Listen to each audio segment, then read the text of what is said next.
ఈరోజు మనం సమితులు అధ్యాయంలో కొన్ని నిర్వచనాల గురించి తెలుసుకుందాం. శూన్య సమితి. ఒక సమితిలో ఎటువంటి మూలకాలు లేకపోతే అటువంటి సమితులను శూన్య సమితులు అంటారు. శూన్య సమితిని పై లేదా ఫ్లవర్ బ్రాకెట్తో సూచిస్తారు. ఒక సమితిలో ఎటువంటి మూలకాలు లేకపోతే అటువంటి సమితులను శూన్య సమితులు అంటారు. శూన్య సమితిని పై లేదా ఫ్లవర్ బ్రాకెట్తో సూచిస్తారు. కార్డినల్ సంఖ్య. ఒక సమితిలోని మూలకాల సంఖ్యను ఆ సమితికి కార్డినల్ సంఖ్య అంటారు. ఒక సమితిలోని మూలకాల సంఖ్యను ఆ సమితికి కార్డినల్ సంఖ్య అంటారు. ఉదాహరణకు ఏ అనే సమితిలో ఏ, బి, సి, డి, ఈ అనే 5 మూలకాలు ఉన్నాయి కాబట్టి ఏ యొక్క కార్డినల్ సంఖ్యను మనం number of A is equal to 5 అని రాస్తాం. విశ్వసమితి. ఈ సమితిని యూనియన్ లేదా మ్యూ అనే అక్షరంతో సూచిస్తాము. తర్వాత సమసమితి. సమితి ఏలోని ప్రతి మూలకం సమితి బిలో ఉండి అదేవిధంగా సమితి బిలో ప్రతి మూలకం సమితి ఏలో ఉంటే ఏబీలను సమసమితులు అంటారు. సమసమితి. సమితి ఏలోని ప్రతి మూలకం సమితి బిలో ఉండి అదేవిధంగా సమితి బిలో ఉన్న ప్రతి మూలకం సమితి ఏలో ఉంటే ఏ బీలను సమసమితులు అంటారు. వెన్-చిత్రాలు. సమితుల మధ్య సంబంధాలను సూచించడానికి ఆయిలర్ లేదా వెన్ చిత్రాలు ఉపయోగిస్తారు. సమితుల మధ్య సంబంధాలను సూచించడానికి ఆయిలర్ లేదా వెన్ చిత్రాలు ఉపయోగిస్తారు. సమితుల సమ్మేళనం.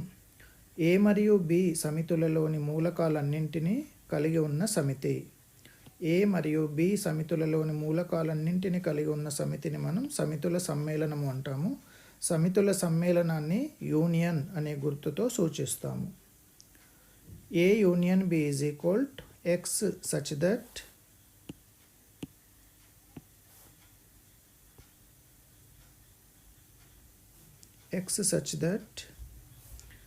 x belongs to A union B is equal to x such that x belongs to A లేదా x belongs to B అవుతుంది. సమ్మేళనాన్ని మనం యూనియన్ అనే గుర్తుతో సూచిస్తాము. ఏ యూనియన్ బి అంటే ఏలో ఉన్న మూలకాలు లేదా బిలో ఉన్న మూలకాలు. దాన్ని మనం సమితి నిర్మాణ రూపంలో x such that x belongs to A లేదా ఇక్కడ యూనియన్ అనేది మనకు లేదాను సూచిస్తుంది. అంటే ఎక్స్ బిలాంగ్స్ టు ఏ లేదా X belongs to B. X అనే మూలకం ఏ అనే సమితికి చెంది ఉండాలి లేదా బి అనే సమితికి చెంది ఉండాలి. సమితుల ఛేదనం. సమితి ఏ మరియు బిలలో ఉన్న ఉమ్మడి మూలకాలను కలిగిన సమితిని ఏ బి సమితుల ఛేదనము అంటాము. సమితి ఏ మరియు బిలలో ఉన్న ఉమ్మడి మూలకాలను కలిగినటువంటి సమితిని ఏబి సమితుల ఛేదనం అంటాం. ఏ బి సమితుల ఛేదనాన్ని మనం ఏ ఇంటర్సెక్షన్ బితో సూచిస్తాం. A intersection B is equal to x such that x belongs to A మరియు ఎక్స్ బిలాంగ్స్ టు బి. ఇక్కడ ఇంటర్సెక్షన్ అనేది మరియును సూచిస్తుంది. అంటే ఎక్స్ అనే మూలకము ఏ అనే సమితిలో ఉండాలి మరియు బి అనే సమితిలో కూడా ఉండాలి. దాన్ని మనం సమితుల ఛేదనము అంటాం. వియుక్త సమితులు. ఉమ్మడి మూలకాలు లేని 2 సమితులను వియుక్త సమితులు అంటారు. ఉమ్మడి మూలకాలు లేని 2 సమితులను వియుక్త సమితులు అంటారు. ఏ బిలు వియుక్త సమితులైతే A intersection B is equal to phi అవుతుంది. అంటే ఏలో ఉన్న మూలకాలు బిలో ఉన్న మూలకాలకు సంబంధం లేకుండా ఉంటే అప్పుడు మనకు దాన్ని మనం వియుక్త సమితి అంటాం. ఉదాహరణకు ఏ అనే సమితిలో 1, 3, 5, 7 అనే మూలకాలు ఉన్నాయి. బి అనే సమితిలో 2, 4, 6, 8 అనే మూలకాలు ఉన్నాయి.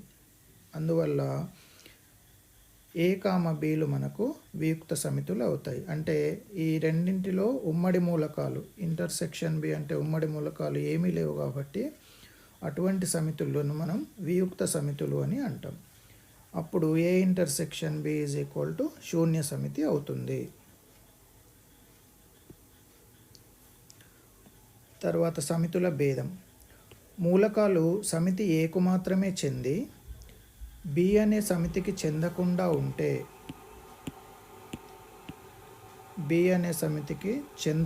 ఉంటే అటువంటి మూలకాలను ఏ కామ బి సమితుల భేదము అంటాం. భేదమును మనం a - bతోని సూచిస్తాం. a - b = x such that x belongs to a మరియు x does not belongs to b. అంటే x అనే మూలకం ఏకు చెందుతుంది మరియు b అనే సమితికి x చెందదు.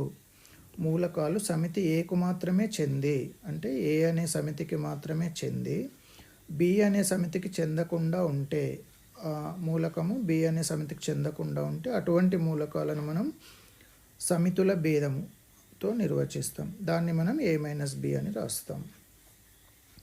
తర్వాత ఇక్కడ ఉన్నటువంటి ఫార్ములా ప్రకారం మనం సమస్యలు చేయవలసి ఉంటుంది.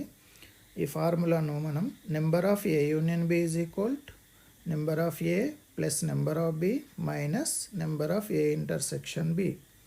Number of a union b number of a plus number of b minus number of a intersection b అనే ఫార్ములాలో మనకు ఈ నెంబర్ అనేది ఇంతకుముందు తెలుసుకున్నాం. ఇది కార్డినల్ సంఖ్యను సూచిస్తుంది. అంటే ఏ అనే సమితిలో ABC అనే మూలకాలు 3 ఉంటే అప్పుడు ఏ యొక్క కార్డినల్ సంఖ్య 3 అవుతుంది. బి అనే సమితిలో 2, 3, 5, 6 ఏ మూలకాలు ఉన్నప్పటికీ కూడా వాటి నెంబర్ మాత్రమే మనం తీసుకుంటే దాన్ని కార్డినల్ సంఖ్య అంటాం. బి అనే సమితిలో 4 మూలకాలు ఉన్నాయి కాబట్టి దాని కార్డినల్ సంఖ్య, బి యొక్క కార్డినల్ సంఖ్య 4.